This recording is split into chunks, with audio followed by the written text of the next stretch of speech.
Welcome back to the Vault Report. I'm here with Rochester's own Melvin Council Jr., recent St. Bonaventure commit. I appreciate the time. I want to start with just your decision. Obviously, your next chapter, your last chapter of college basketball, and you look at your senior year, your last year eligibility.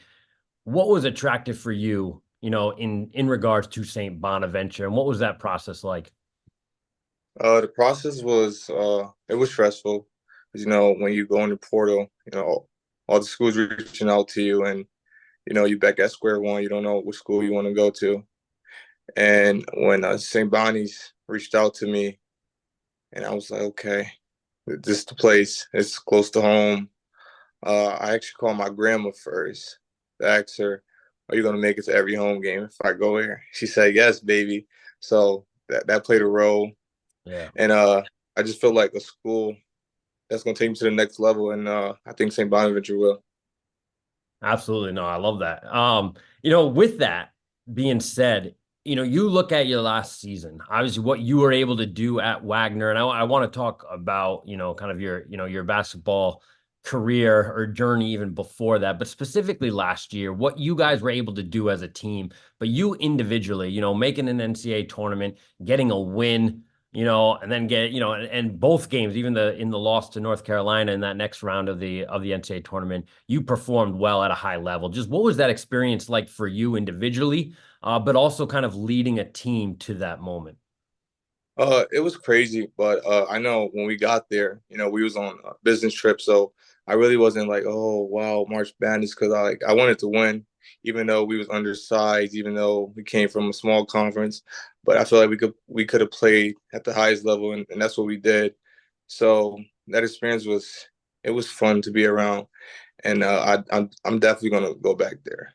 Yeah. Well, I was going to talk to you because I know you mentioned that. I think you saw a tweet or I don't know what they call them now, an X from you, about just kind of that being a motivation factor, knowing that, hey, you want to get back to that.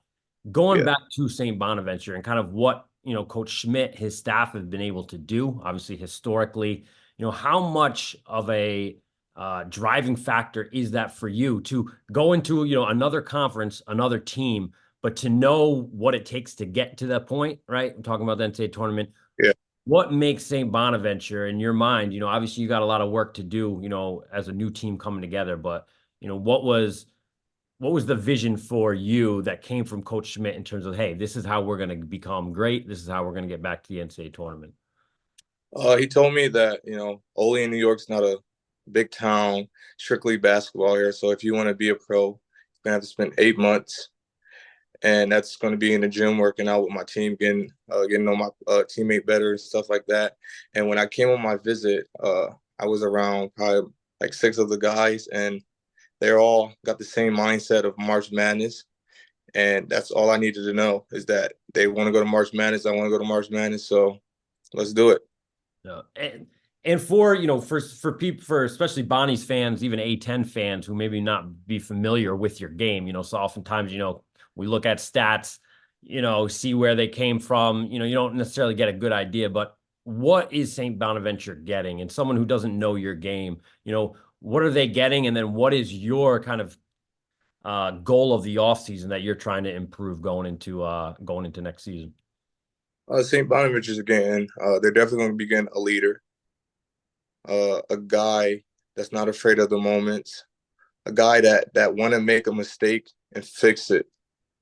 Some guys don't want to be that man to make a mistake or point the finger or this, that, and third. I want to be that guy.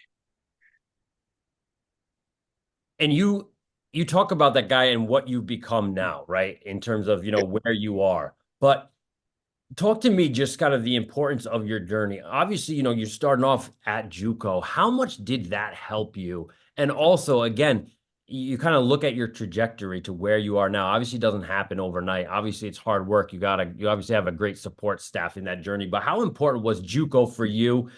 And again, you look at college basketball in general now, right? Teams can keep becoming older. High school kids don't always have that opportunity they want right away. But that for you, in terms of your development, how important was that for you? JUCO was very important. It played a huge role in my life. My first year, COVID happened, so they canceled our season. My second year, I did good. Uh, we lost to Harkham in the playoffs. So, and my dad was telling me like, you need to go to college. I said, nah, I'm gonna stay here again. So my last year in JUCO, we went to Hutch and we lost to Logan. And after the game, I found out that Logan had a lot of like D1 transfer players and stuff like that. So I was like, okay, if I could play against them, I could play at any level. And so JUCO is like a tough league to play because everybody's trying to make it out to go Division 1 basketball, but some people can't and some people could. And I just like JUCO just put my head straight forward and kept me going. Well, listen, man, I appreciate the time. I know I'm looking forward to, I know St. Bonaventure fans, are looking forward to watching you play next season. So, best of luck, obviously, this off season. And we'll be in touch. Okay, thank you.